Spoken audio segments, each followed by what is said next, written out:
Hey, everybody, and welcome to our Leadership Circle webinar tonight. We are so excited to have you on the line with us and are really excited for the lineup of panelists that we will be sharing with you this evening. So we'll start things off with Erin Lawler, who currently serves as our Scholarships Committee Chair. Then we'll hear from Lynn Bauer to talk a little bit more about endowed funds. You'll get an opportunity to meet our newest advancement officer, Melissa Ramirez.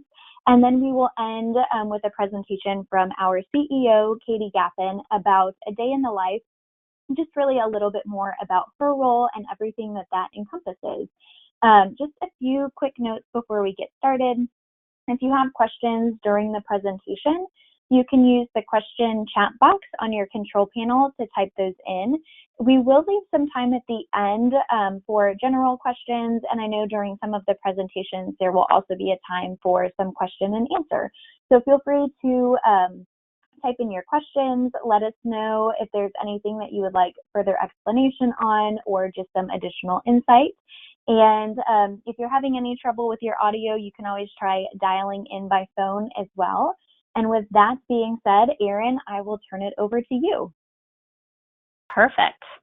Well, good evening, everyone. My name is Erin Lawler, and I am grateful and honored to have the position of Scholarships Committee Chair. And I thought I would spend a little bit of time giving you some background on the group and the work that we do for the foundation. So we're a group of pretty dedicated women, and I'll say thank you to those of you who are on the call tonight who are part of the committee. We are from all over the country, all age groups, undergraduate experiences, adult life experiences, and this group, as you can read on the slide, really gives a number of hours to supporting both the application review process as well as meeting as a committee. So the bulk of what we do is read and review scholarship applications that come in every year and assess them on 5 main categories. So academic achievement, financial need, chapter involvement, campus and community involvement, and then future promise. So I wanted to spend the next couple minutes just walking you through some of the statistics to give you a sense of volume and impact. So if we jump to the next slide, this year we received nearly 500 applications, so a slight dip from 2017, but even with that being the case, I think what is really powerful to see is just the number of applications that in general and on average the foundation is receiving. And then if you flip to the next slide, we'll see also the number of just sheer number of scholarships that we offer out. And what's really great about this is that even though there's a slight dip in that number from the 2016-2017 year to 2018, we are seeing increased dollar amounts across all of our scholarships. So really looking at anything from a minimum of $1,000 all the way up to $10,000 awards. The last and next slide sort of is all around total contribution. And I want to sit on this slide for a minute because if you see the increase over the last 4 to 5 years, we are at $250,000 that the foundation is awarding to some pretty needy women out there who are our sisters who are looking for support as they go through both their undergrad and their graduate experience. And I think I'm probably stating the obvious, and if you ever have the opportunity to talk to any of the folks on the scholarship committee, I think they would agree that the women who are applying for awards are talented. They are ambitious. They have incredible stories of how Alpha Chi Mega has impacted them. And it is really, really humbling to read through their applications and see how much our sisters need us. They are accumulating debt in ways that I didn't experience, and hopefully many of us did not have to experience, not just in their undergrad experience, but in their graduate experience as well. And so they're relying on family members, loans, other scholarships to pay for their way.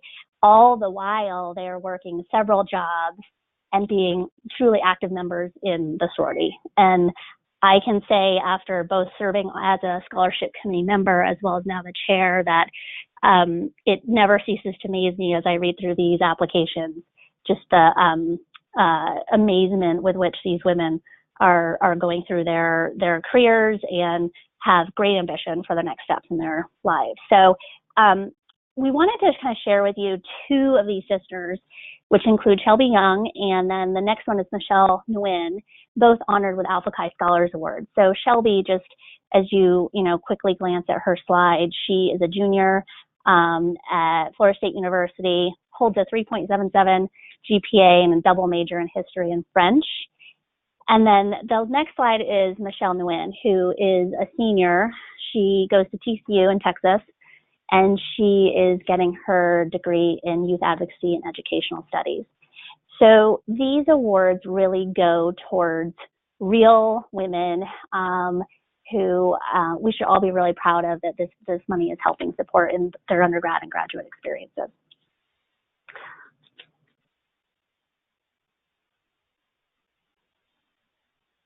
Great. Well, with that, Lynn, I will turn it over to you now to talk a little bit more about the Endowed Fund from the donor perspective. Okay, I'm here. I'll try real hard not to mute myself by accident. So, Erin, this job, the scholarship chairman job that you have now, is one of the most rewarding jobs in Alpha Chi Omega. I did it for 4 or 5 years in 2000-ish, and it really opened my eyes to, if I needed them to be open, about how wonderful this organization is. That was back in the old days when we got a giant box of written scholarships. So I think it was before computers altogether, just kidding. But we scored them. The little 5 in our little committee scored every single one of them, read every single one of them. And it was a really rewarding experience. What happened for me is that I realized that these scholarships, many of them specify a certain chapter.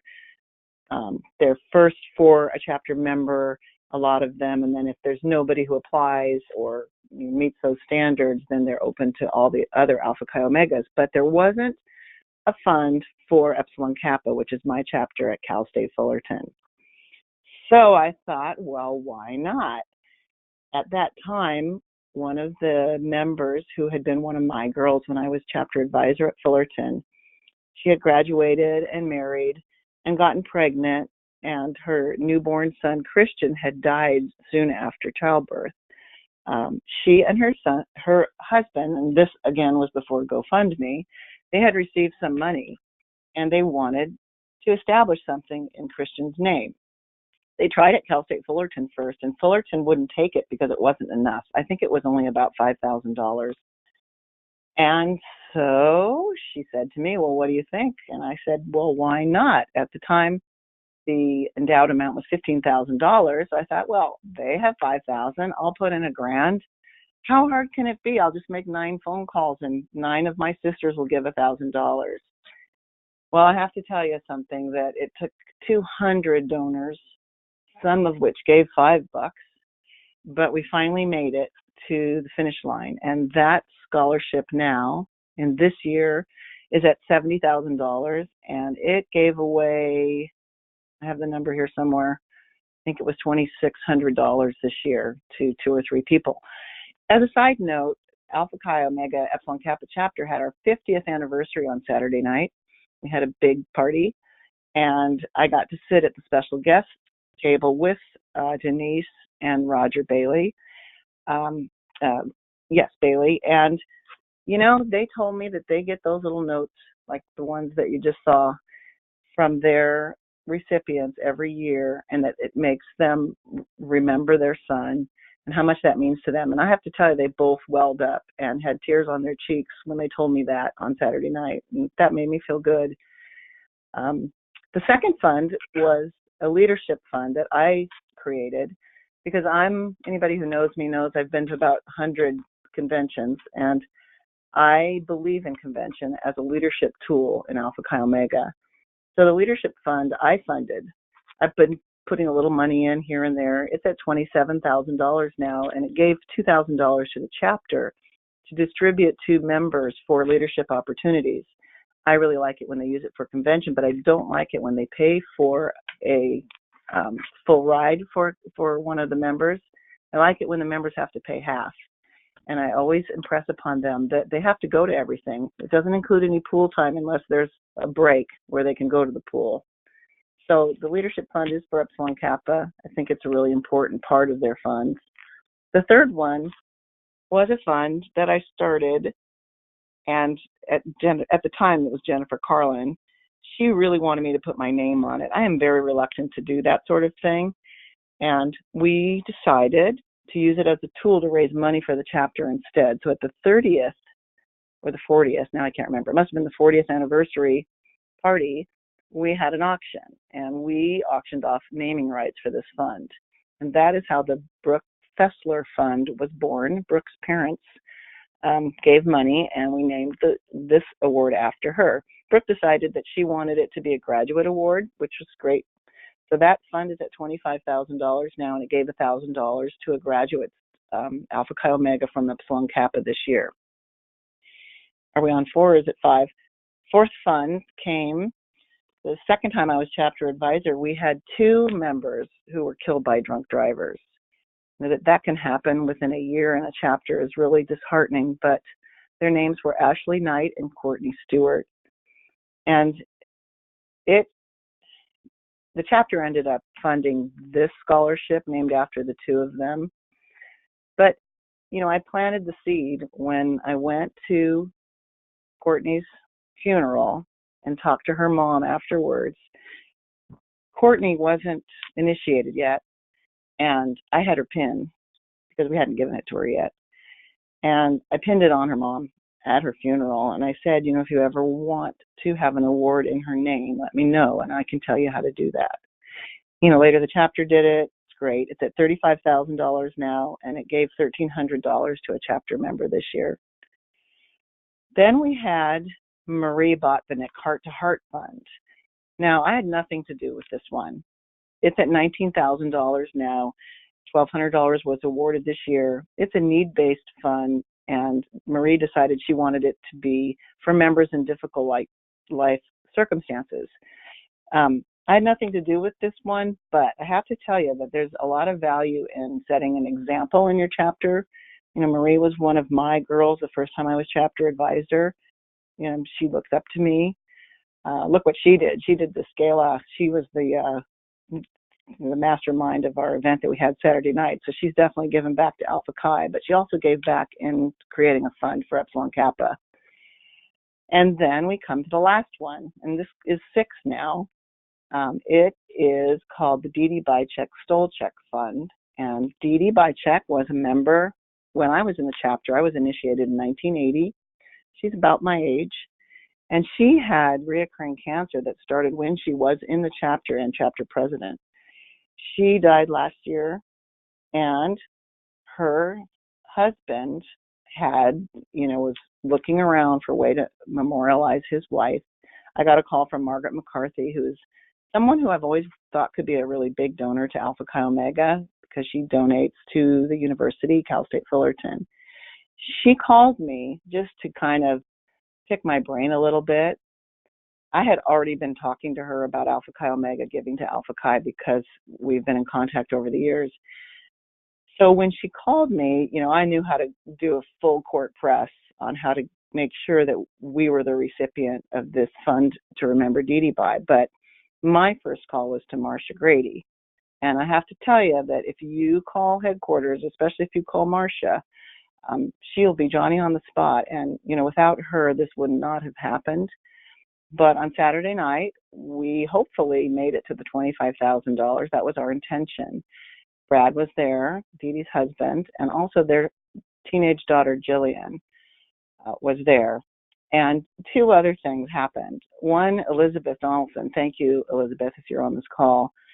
She made it easy for us to realize our idea, which was that we wanted to give this scholarship, even though it wasn't completely funded. We wanted to give an award at this event where so many people would be there and so many collegians would be there. And we wanted the little committee, a subcommittee of the gala committee, to be able to decide on the winner. We got a number of applications, and headquarters or whoever, maybe it was Aaron, maybe it was your committee, I'm not sure. We got to look over the top applicants. And, I really thought Brad should choose the person. It turns out that the recipient was the one he wanted, and it was someone who was a lot like his wife. She worked at Disneyland. His wife did that. She has had a hard time in her life. His wife did that. It was very moving to see him give her an award for $1,000. Her name is Mackenzie, I think, is the one who won it, in front of everyone that night at the event. It was great. Elizabeth or someone provided us with a giant check. That was beautiful. The second beautiful thing that happened is that, I'm not sure how they got it, but somebody got a medallion to Brad, and Brad, in front of everyone, called their beautiful daughter up and put that medallion around her neck during the gala, and it was very moving. So that's my story. How many years ago? 14 years ago, Epsilon Kappa had no funds, and now we have 6. It takes a village. There are a lot of people who've given to these funds. It wasn't just me, but I think that because I just said, why not? It started the ball rolling for this chapter, and if I can do it, anybody can do it. That's it. Great. Well, Lynn, thank you so much for sharing a little bit more about your story, your journey, and really kind of breaking down the endowed funds from your perspective and the impact that they've had and will continue to make on our members. Just as a reminder, if you have questions throughout the webinar, you can add those into the question box, and we'll leave some time at the end to do some Q&A. And Melissa, I will turn it over to you. Hi, everyone. My name is Melissa Ramirez, and I am the newest team member of the foundation. I've been here a whopping 6 weeks as a new advancement officer. I'm an initiate of Beta Omega chapter at the University of Toledo. Already in these 6 weeks, I have come in contact with some incredibly smart and talented and generous women from across the country. I'm working remotely from Cleveland, Ohio, and prior to coming to the foundation, I worked for the YMCA of Greater Cleveland, and among fundraising, I had other jobs such as driving revenue for membership and programs and day-to-day operations of our downtown YMCA and staff development. And then before coming to the nonprofit arena, I actually worked in television. And there I really learned how to tell a story. And I worked in sports production in the field, producing games, and then behind the scenes as far as marketing and promotions and producing is concerned. So it kind of was a crooked path to get where I'm at right now, but I feel like I'm at home with the Alpha Chi Omega Foundation. I was a chapter advisor for about 5 to 6 years at the University of Toledo for the Beta Omega chapter. And it's so interesting because I saw the benefits of programs such as the Leadership Academy. I remember the chapter presidents starting off kind of tentative and not very sure of themselves. And I would count down the days until they could go to Leadership Academy and come back the best versions of themselves and feel confident in their decision making, and also feel confident that they were not alone. And so I really got to see the after effects of these really impactful programs. And so it's very full circle for me to come back and now be a part of the team that helps generate donations so that we can have these programs and that more than one person per chapter can feel the effects of it. And so I very much feel at home and like I'm really making an impact for some young women across the country. Some areas that you might see my shining face, so you might get a call from me, or maybe you've already gotten a call from me. I know there were some familiar names on the list of attendees today. I'll be in North Carolina, South Carolina, Arkansas, Oklahoma, Northern California, Nevada, and of course, Ohio, Indiana, and Michigan. And so I'm really looking forward to meeting even more people than I have already and hearing what makes you all passionate to give.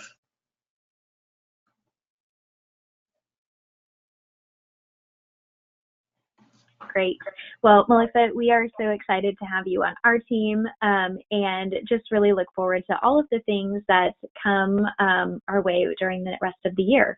So again, if you have questions for Melissa or would like to meet with her, we can send her email out with the follow-up information from this webinar. But Melissa, thanks for joining us. And Katie, I will turn it over to you to tell us a little bit more about a day in your life as CEO. Oh my goodness. Well, thank you all for making the time this evening to spend a little bit of your evening hearing more from us. Very much appreciate all of you and all of your thoughtful and loyal giving throughout the years. So it's a great opportunity for us to have a little bit more of an intimate space on these quarterly calls, and I just appreciate everyone making the time. I will admit that I was a little taken aback that this would be a topic that anyone might have interest in. So it was very fun to try to put together some things that I thought might be thoughtful, might be something that would be of interest to all of my sisters and partners of the foundation who might be on the call, who might wonder, hey, what does she do all day? Or what is that job really like? Or what is it really like to work at Alpha Chi Omega headquarters? So I appreciate you all indulging in some of the information that I'm going to share with you tonight, and I will welcome your questions throughout, and we'll be happy to take any of your questions and answer those to the best of my ability. So Madeline, I know you're going to take it away with helping. So a lot of questions come all the time of, gosh, headquarters, considering, it is a busy organization and we have an 8:30 to 5 Eastern schedule. It seems like a lot of folks put in a lot of hours on the staff. And that is true. We do accommodate 3 time zones here in the US. So we do have many of our staff members who are servicing our members coast to coast throughout different times of the day. So yes, we do maintain those predictable office hours in Indianapolis, Indiana, whereby the office is open and the business hours are such that we are there providing service. But we do have a degree of flexibility that is required so that we can span the time zones and span the needs of the members that we serve. So obviously a lot of collegiate chapter members and students are not always up working on Alpha Chi Omega things that early in the morning. So we often have, especially with our collegiate experience team, calls that are in the evening and span through the weekend, just depending on the needs of our membership. I want to stop before we go to the next slide also and talk a little bit about what a typical day is before we jump into that next slide, because to back up a little bit, many of you know this, I returned to staff in August of 2016 after what I will say was a 19-year hiatus from working at Alpha Chi Omega headquarters. I had started in 92 and left the organization in 97, and always knew when I left that there would be a point where it might be opportune for me to return to staff. So I was very fortunate to have spent the early years of my career working in a women's organization where I did not know limits. So opportunities were afforded to me. I had the opportunity to spread my wings and grow and thrive, and took advantage of all of those things before I left in 97. So I always knew when I left that I would hopefully return back home to Alpha Chi Omega. So came back, as many of you know, in August of 2016. And please know that this journey that kind of took me away from staff and then took me back to staff is very much a personal thing for me. It is something that I am very incredibly proud of. And many of the attendees of this call may know Nancy Leonard, and so I'm just so blessed and fortunate to have been able to serve under her leadership during my time on staff the first time. And I always knew, and I know this sounds corny to say this, that I wanted her job. I always knew it. So imagine how proud that I am that I get to wear the badge that she wore for so many years. So I wanted to just take that little personal moment to share that all with you, and know that well, every day is crazy at Alpha Chi Omega headquarters, but oftentimes in good ways, know that it is very much a joy and a blessing for me and most of my colleagues, many of my colleagues on any given day. So next slide, I can tell you a little bit about what a day looks like for me. So I went ahead and ran a report for what happened during the last fiscal year. So this represents fiscal year 2017 to 2018. And if you did not know this, all of our employees at Alpha Chi Omega headquarters utilize timekeeping and time tracking software to manage our time and to allocate our time to our enterprise entities. So as you all know, we have 3 enterprise entities: the fraternity, the foundation, and the National Housing Corporation. And I'll talk in a few minutes about a 4th associated entity, and we'll get back to that here in just a little bit. But my time, just like many of my colleagues on staff time, is allocated between those. So it's kind of interesting to go back and take a look at how do I spend my time on any given day. And so what you see in front of you in the pie chart, if you're looking at the slides, is the representation of how I spend my time. So I'm going to give you a little bit more information about each of these percentages. So if you look at the percentage that is the largest portion, that's 31%. So 31% makes up what I'll call operational, and I use that as a bucket, and that time includes things like anything administrative in nature. So whether that be answering emails, filling out my expense reports, time cards, scheduling. Scheduling is like calendar wrangling at Alpha Chi Omega headquarters. So not just internally, but also externally with many of the constituents and the volunteers that we work with. Calendaring is its own project most times. Surveys, I do a lot of surveys. I complete a lot of surveys. I participate in a lot of surveys for internal purposes as well as external constituencies too. And then things like projects. So internal projects, strategic planning processes or strategic planning initiatives. Budgeting, it's its own time card bucket, for lack of a better term. So that makes up that 31%. 16% encompasses time that I spend with each of our 4 boards of directors. So remember, 3 enterprise entities, but we also have a new board, a board of managers for Pearlstone Partners, our limited liability corporation.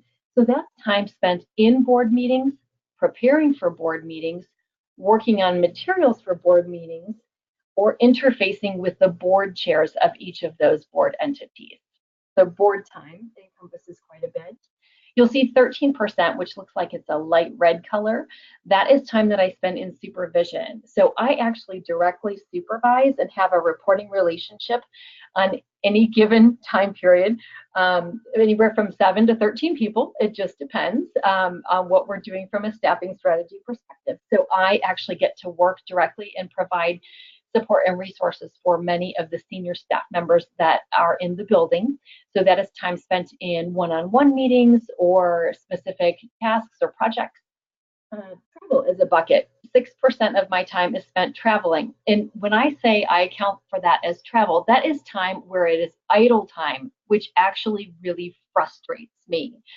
So most of the time I'm able to multitask in travel time and charge my time or allocate my time to either reading something or preparing something, working on my computer. But many of you know, if you have ever traveled for business purposes, you don't always luck out and get the great seat where you can easily pull your laptop out and work. So believe it or not, that is time where I am either driving a car or sitting on an airplane where I cannot work, which just is so frustrating to me. The purple, 8%. 8% of my time last year was spent in legal matters, and you are probably thinking, my goodness, that seems like a lot of time to spend in legal matters. Well, as many of you are longstanding volunteers for the organization or have perhaps been around the block, as you can imagine, we are not without the risk of facing challenges from a legal perspective, and the fraternity and the National Housing Corporation had to weather those storms in the last 2 fiscal years. And so a good amount of my time last year was spent wrangling those matters with outside counsel and also an internal coworker that we have, Stacey Colston Patterson, who is our legal projects manager. So yes, legal accounted for 8% of my time last year.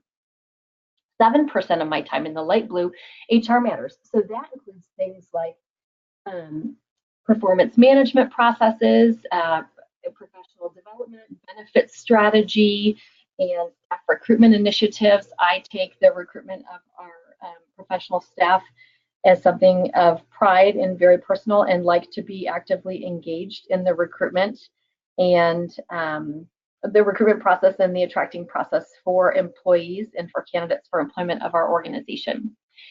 In the orange, internal meetings. So those could be staff meetings, staff retreats, interdepartmental meetings, department meetings, senior staff meetings, directors meetings, any sort of internal meeting that we might have.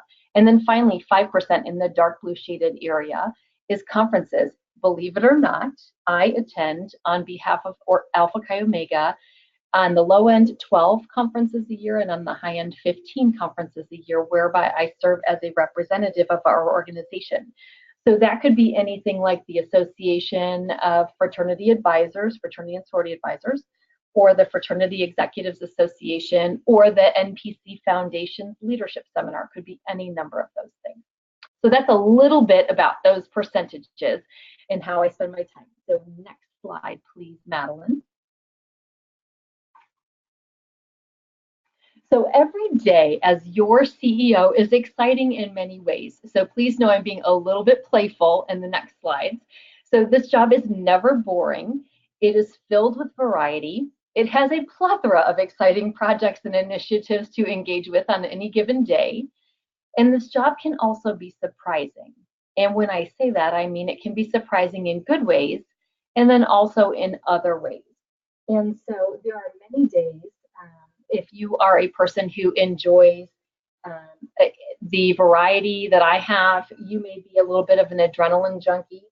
There are many days when one day is never the same as another, and perhaps the things that you want to work on in any given day are not the things that you get to work on that day.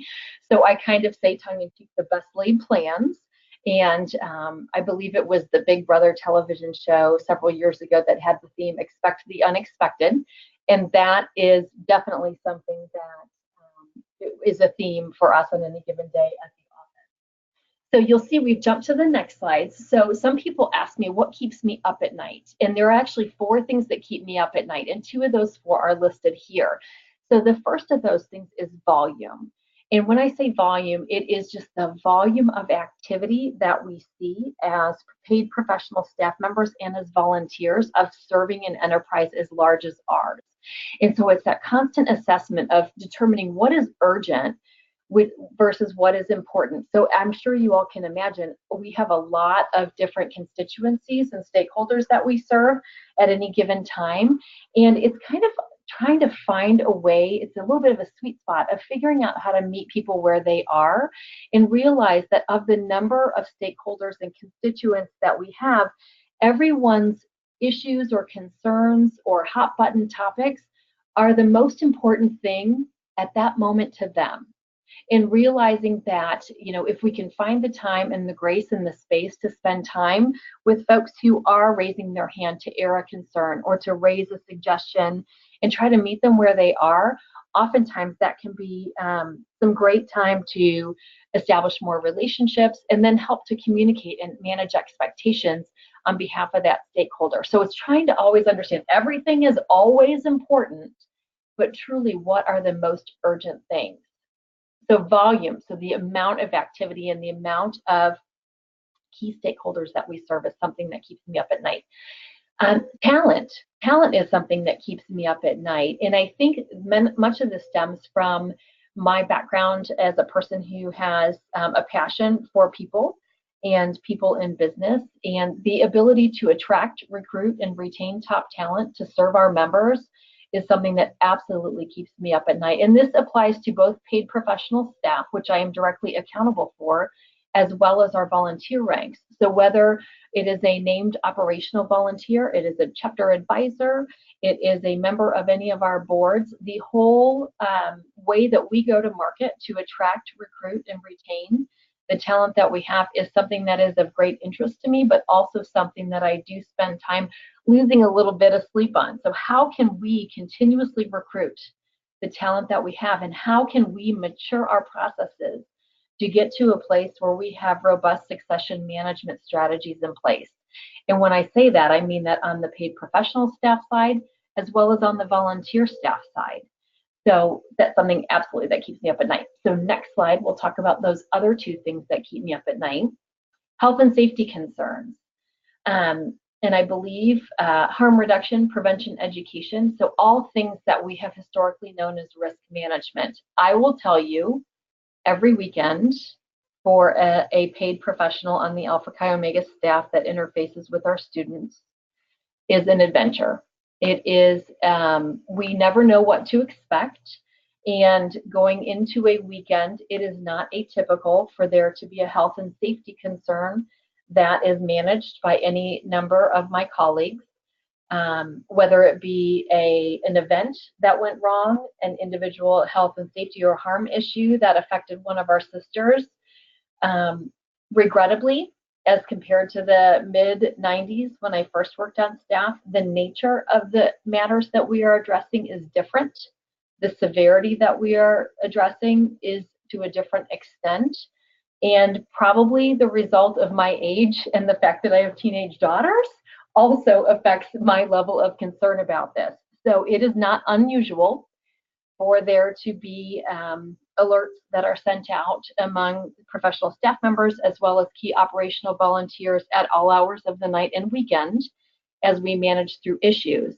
And if that surprises anyone on this call, I will explain it by saying that in the day and age where information can be passed so quickly from one person to another via social media, it is probably my practice, my style. I don't love surprises, and so I much rather would know in advance and be prepared for whatever that may be, and then be able to offer support in whatever way that I can. So know that that's not to sound dark and stormy, but know that we are very much no different than any of the other men's and women's organizations as we work very diligently to address the matters of health and safety and risk management that are facing all of our collegiate chapter sisters right now.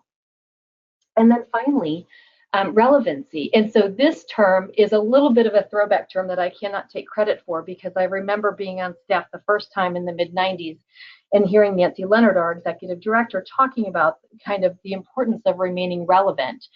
So, and many of you have probably heard of the book Race for Relevance and have read that book.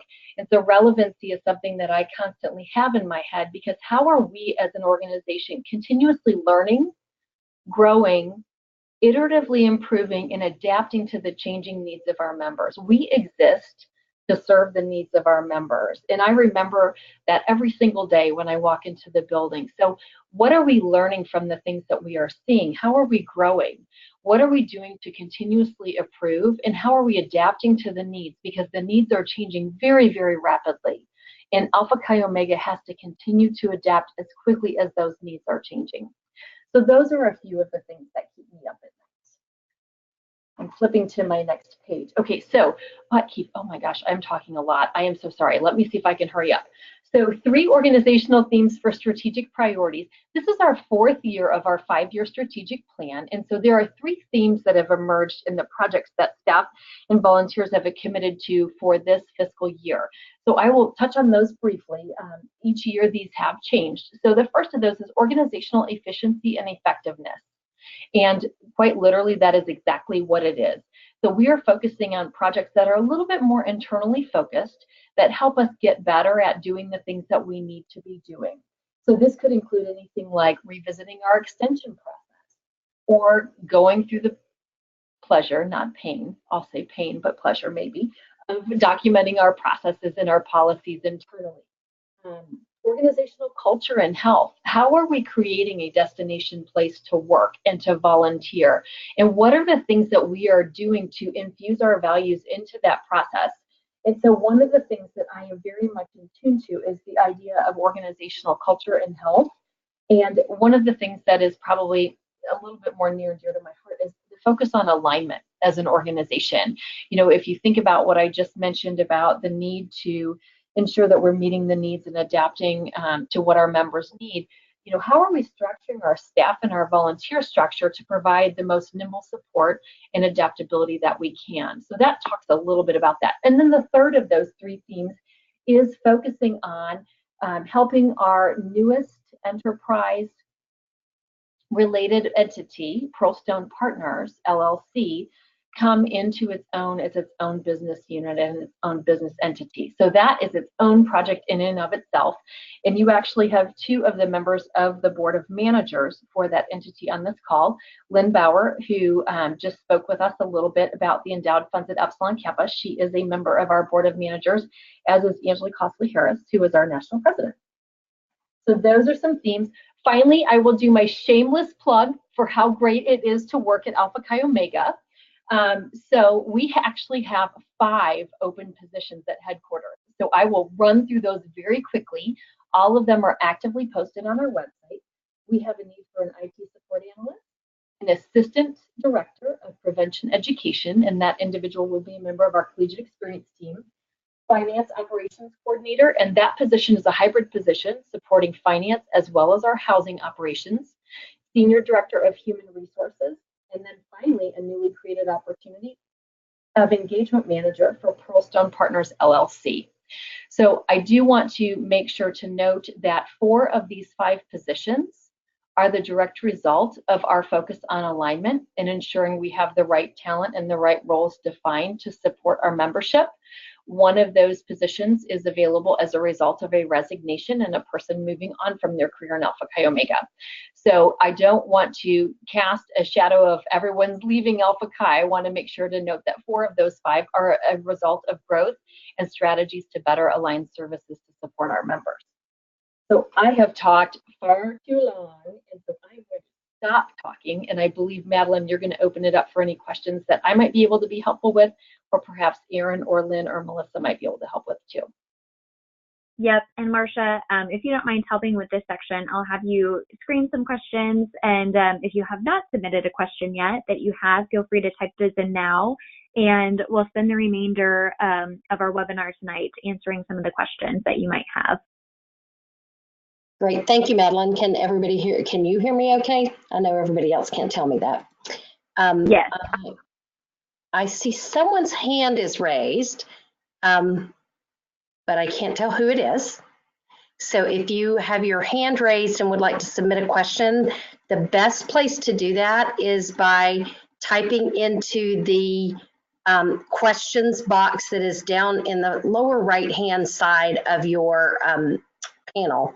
So the first question is, well, the first is a comment, not a question. It's from Aggie Steiner, and she just says, a heartfelt thank you to Lynn Bauer for sharing your personal story of generosity and devotion to Alpha Chi Omega and being a role model for the women that you've worked with. So thank you, Lynn.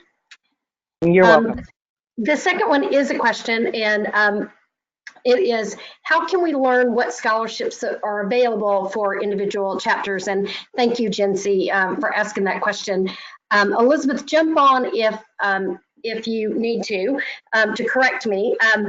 Right now, it is not real simple for us to provide that information. We don't have that information provided in a real easily accessible information. But if you ever have a question about a particular chapter and whether or not they have any type of fund that benefits them specifically, Elizabeth Donaldson is the person to reach out to. She's at edonaldson@alphachiomega.org.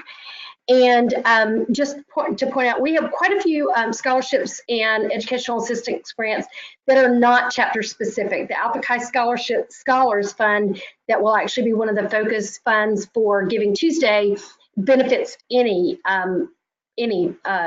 chapter woman, but in some are by state, some are by chapter, but many of our chapters that do have funds will have some of the different types that Lynn referred to: the merit-based scholarship fund, the educational assistance funds, which are need-based, as a slightly different application cycle, our member assistance funds, which are for sisters, can be for sisters of any age, but they're for emergency financial situations similar to our disaster recovery assistance fund.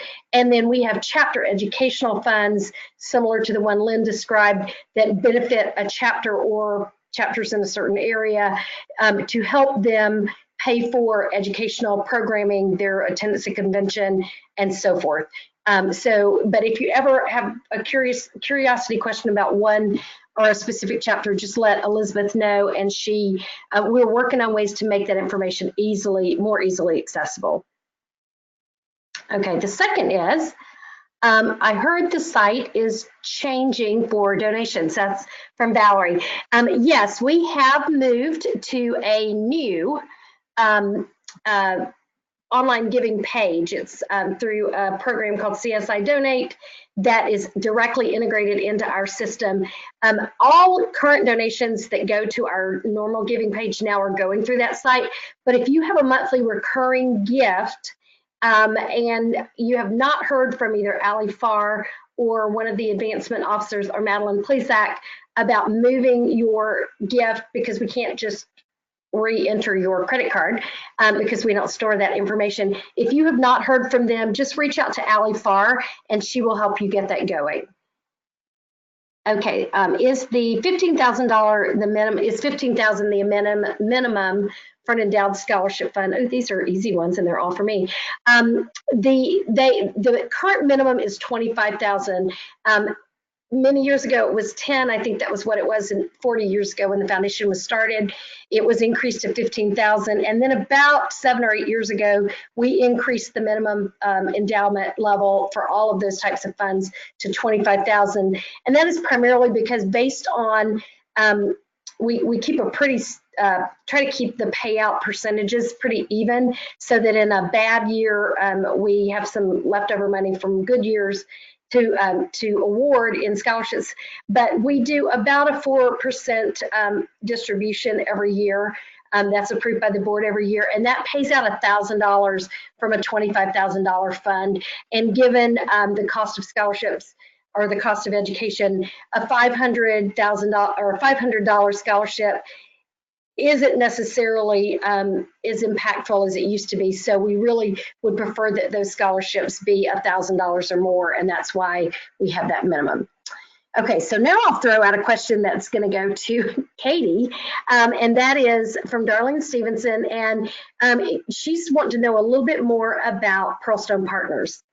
Oh, great question. So yes, Darlene, thank you for asking it. Because I'm in the weeds, I don't always realize that not everyone may know what Pearlstone is and what we intended when we started that new company. So Pearlstone Partners is a limited liability corporation of which the fraternity is the sole member. And we created Pearlstone Partners this spring to meet the needs that our collegiate chapters have for employing chapter level employees. So all employees of individual collegiate chapters, of which there are 68 of our 143 chapters that employ employees, whether it be the house director, the servers, the cooks, the housekeepers, the maintenance people. There are more than 400 employees that are servicing our local collegiate chapters. And prior to August 1st of this year, those individual employees were employed by the local collegiate chapter. We did this for a couple of different reasons. First and foremost, this was a very distinct and deliberate move to mitigate any concerns over the incredibly complex regulatory compliance requirements that Alpha Chi Omega has as a company in the US, realizing that our students who were 18, 19, 20, and 21 years old probably weren't the most adept at managing employees and wanted to provide better service to each of those. Further, we also wanted to further our desire to be an employer that attracts, recruits, and retains top talent, and would like to be able to offer an employment model that allows us to attract it and recruit and retain top talent for the long term, serving our collegiate chapter members who have employees. So it is a limited liability corporation, and it has its own unique board of managers. It is a more operational board than a governing board, and is not a new fourth leg of our three-legged stool. It's actually a support system for our three-legged stool as an entity. Okay. Ooh, I'm echoing. There aren't any other questions in the pool. Does anyone have any other questions they'd like to ask? Do any of our speakers want to add anything? Oops, Darlene says thank you. Anyone else on the call that's a presenter that would like to add anything?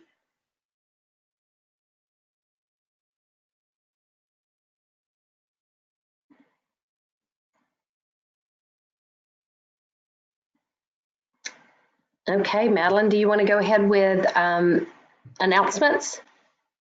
Sure. So our next webinar, and I'll switch to the next screen here, will be on Monday, February 25th So we will be sending out a link to the recording of this webinar and also a link to the slides. And we will also include, so 3 things, a link to register for that next webinar. So if you want to get it on your calendar early, that'll be our first webinar to kick off the 2019 year. So with that, thank you everybody for your time and just for your support of Alpha Chi Omega. We are so grateful to have you as a Leadership Circle member and look forward to talking with you on our next webinar. Thanks everybody. Have a great night. Thanks, staff.